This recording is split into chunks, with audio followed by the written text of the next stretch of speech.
That undeniable aroma of the savory scented rice combined with the warmth of spice and freshness of herbs is enough to make any true foodie's mouth to water. We are making biryani today.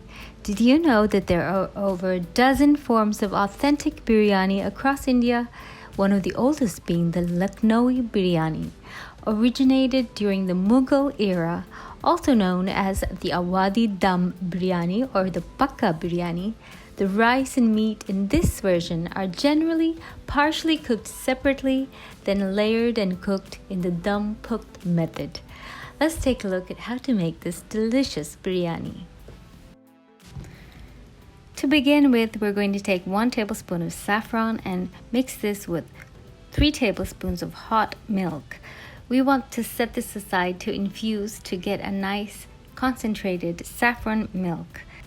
The next step is to thoroughly rinse the basmati rice. We have 3.5 cups of basmati rice rinsed until the water runs clear to remove all that extra starch. Then we're going to soak it in water for 15 minutes, after which you want to drain that and set it aside. We also have 1 kilogram of fresh chicken, skinless with the bone. It's been cleaned and thoroughly drained. It's been cut into medium to large size pieces, and we set that aside as well. The next step is to slice our onions. We have 3 large red onions, and I'm using my mandolin slicer to slice them as thinly as possible. If you're not used to using a mandolin slicer, I suggest you just use a regular knife to slice them as thinly as possible. We set that aside as well. Next, we're going to make our spice mix. For this, we have 2 tablespoons of desiccated coconut, adding everything to a dry pan here, 5 green cardamom pods, 8 cloves, a small stick of cinnamon, 6 to 8 black peppercorns, 1 teaspoon of cumin, and we're also going to add 3 cashew nuts, and then we're going to put this on the flame. Now additional spices are often added like nutmeg, mace, and black cardamom pods, but I'm keeping it simple today. Also, instead of the cashew nuts, you can use 1 teaspoon of white poppy seeds, but this is not regularly available in all countries. So we're just going to heat this and toast it in the dry pan till it develops a nice nutty aroma and becomes just light golden. Don't let it turn too dark. And then we're going to put it in a small spice grinder and grind it to a coarse powder.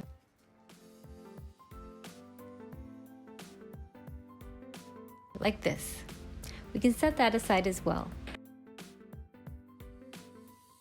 Next step is to fry our onions. For this, you need about 1/2 cup of fat. So here I'm using 2 tablespoons of vegetable shortening combined with 2 tablespoons of clarified butter or ghee, and the rest is vegetable oil. Heat this up, and then we're going to add the onions. Now you can always use just vegetable oil if you prefer that, but I like this combination for this biryani.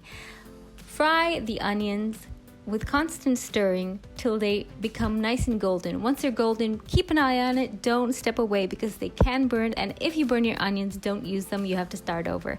Once you have golden crisp onions like this, you want to set that aside.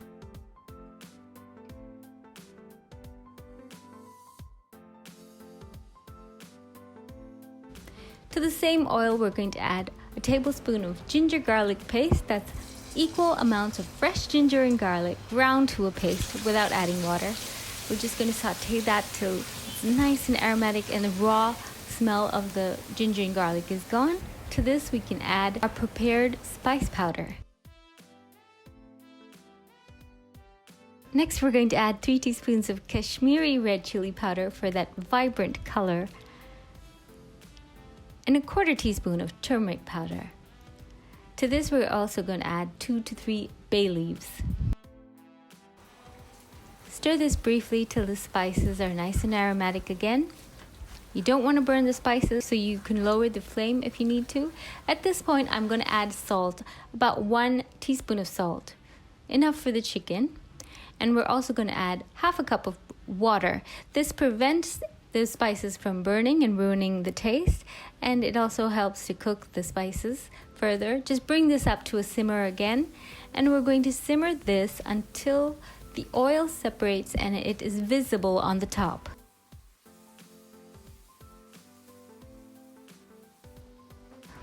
So now you can see the oil has separated. Now we can add our drained chicken pieces. Add the chicken. I've turned up the heat now, and we're just going to fry this in this spice mixture. Fry it for a couple of minutes till the chicken is no longer pink. Keep turning the pieces as you do so. So all the pieces are generally a little bit fried on all sides. So you have to keep turning the pieces as you fry. Make sure there's no more white showing through, so you know that the ingredients of the spice mixture has coated the chicken well.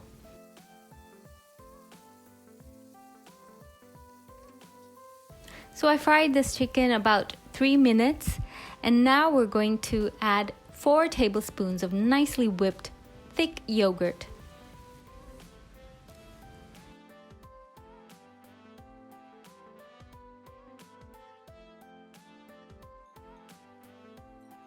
And also 2 small chopped tomatoes.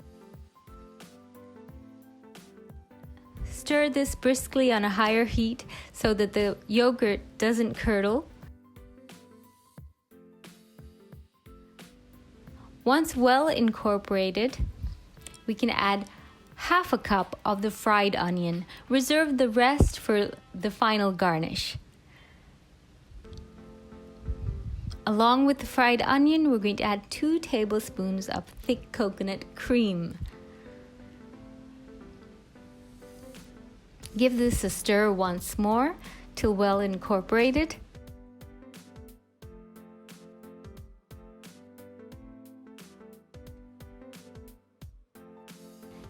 Now we're just going to simmer this on a low flame. You can cover it if you like and cook for about 10 minutes till the chicken is tender. After which you can open and add 4 tablespoons of fresh cream. So we added coconut milk first, and this is fresh dairy cream.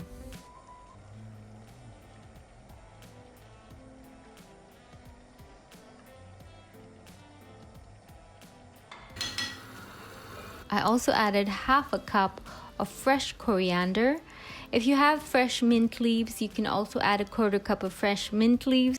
I didn't have mint leaves today. So once this simmers just a while longer, make sure the chicken is tender. You can remove this from the pan and add it to a larger pot suitable for cooking the biryani. That's large enough to cook both the rice as well as the chicken together. So I just lightly greased the pot with a little bit of clarified butter. So here I'm actually using a large pressure cooker. You can use a regular pot with a tight fitting lid as well. Set that aside as well. In a separate pot, I have 3 liters of water. It's coming to a boil. We're adding 3 tablespoons of salt to this. As it comes to a boil, we're going to add some extra spice, 5 cloves, and 2 small sticks of cinnamon. You can add those additional spices as you like, but today I'm keeping it quite simple. As soon as the water has come to a strong boil, we're going to add the drained rice. Stir this once, and on a high flame, cover this and wait till the water boils and bubbles up all the way to the top and touches the lid.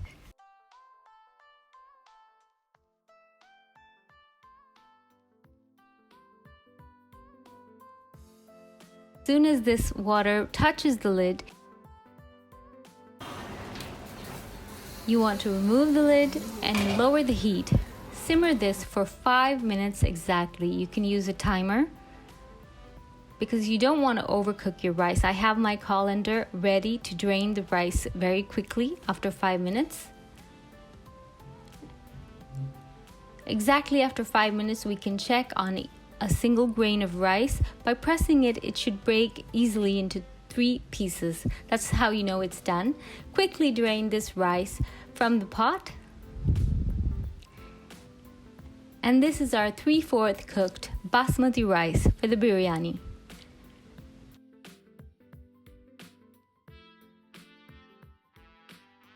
So now that our chicken masala and the rice is 3/4 cooked, we can start the dum cooked method. I have a few extra ingredients here: 1 sliced tomato, 8 to 10 small hot green chilies. Use this according to your taste preference. Half a cup of mint and half a cup of coriander leaves.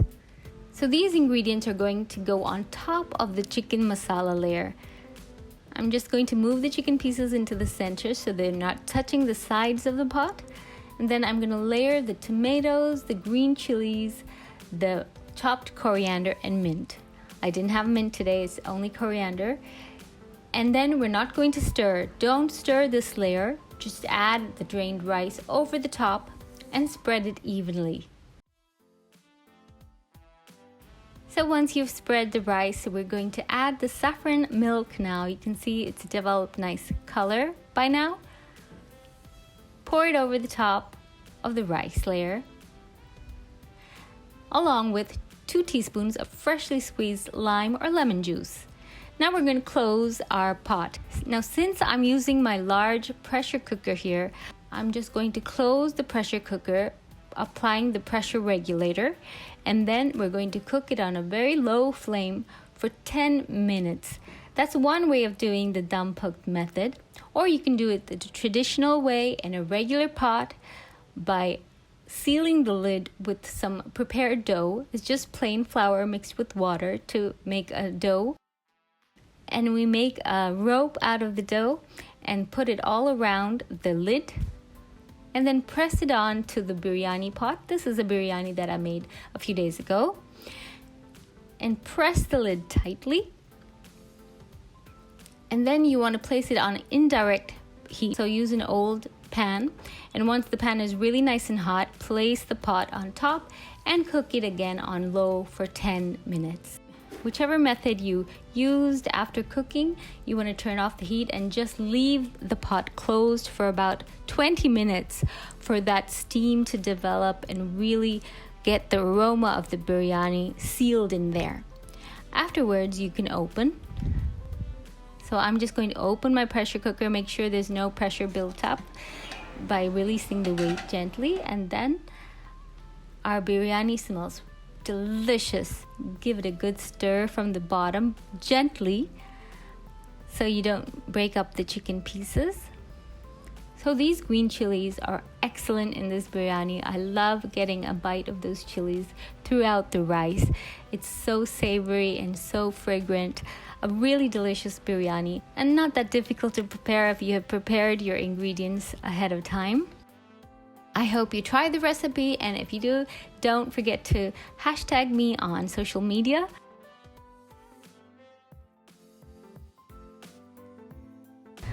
Thank you so much for watching. If you're new to my channel, don't forget to subscribe. I have so many more recipes coming. Recipes from everywhere, recipes for everyone. Bye.